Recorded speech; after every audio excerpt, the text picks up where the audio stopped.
Stephen A. Smith is a pretty legendary political commentator. He basically carries the entire ESPN network by himself. He's absolutely hilarious. There's literally he's a massive meme. He's very entertaining. He's pretty awesome. And so he actually had this interesting comment. He was on the All the Smoke podcast with Steven Jackson and Matt Barnes, and he was just talking about a bunch of stuff. He was talking about, how he got into the position where he is now, and he, sort of detailed his come up into the position that he's in now. Now, what I thought was interesting is this little piece that's in here that I wanted to talk about, because he's actually going to mention his opinion about why he didn't support Hillary Clinton. Let's hear this little short snippet out. When I thought about, for example, let me get political with y'all for a second in this regard. One of the things that I always held against the Democratic Party, for example, was when Hillary Clinton ran against Trump this time around. What was my issue? Nothing to do with politics. To me, and it's not her I'm talking about in general. The mindset was, it's her turn. You see what I'm saying? Mm-hmm. I'm telling you, that's the same thing that exists in corporate America. There are nobody. Now, so what he says there is basically that he is not a fan of Hillary Clinton because she had this entitled feeling, and there were a lot of people who kind of said this entitled feeling as well. Now, he's absolutely on the money with that. Now, the one thing I would add is you should always factor in, it should always be a holistic view of your candidate. So you should decide based on who you agree with policy-wise, not just 100% because of that. You should look at everything all together. But it is true that Hillary Clinton felt entitled to the seat. She felt like it was her turn. It was essentially like this, how like all kings in the past claimed divine right to their seat, their throne? It almost felt like Hillary Clinton felt like she had this divine right to be president of the United States. It was her turn to become president. It was her right. It was her destiny.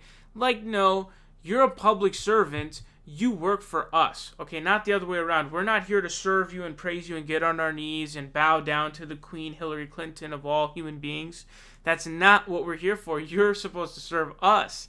And so the Democratic Party made a massive mistake in voting in that candidate, because ultimately that was a big thorn in her side that is part of the massive cabal that was this huge shithole of a candidate that is Hillary Clinton.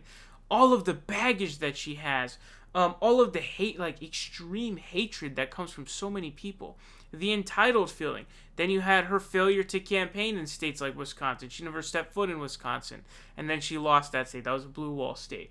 So you got just so many different reasons. And when you don't pay attention to things like that, and you just, push them to the side, like, whatever, Hillary's going to win, and then she loses, you have to critically look back. And I think that while, again, you should always factor in policies and who you agree with, not just not vote for that person solely for that reason. You should look at policies as well. But it is also certainly a crucial thing to look at, in that, yes, she was very entitled, and there was this entitlement feeling of a lot of people, and a lot of people were disgusted by that. And so I hate Donald Trump with every fiber of my being.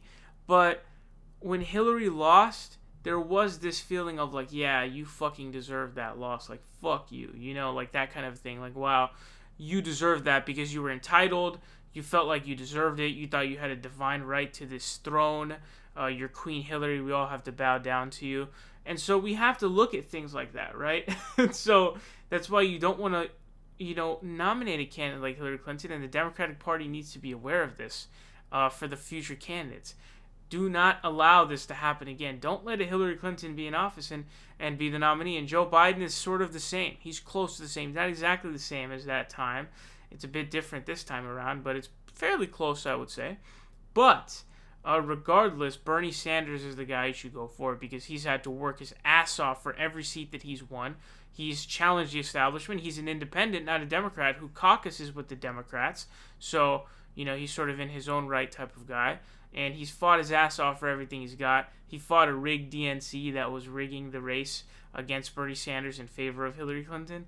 So, the entitled candidate. So that's who your guy should be. But I think that what Stephen A says here is something that a lot of people, including myself, felt.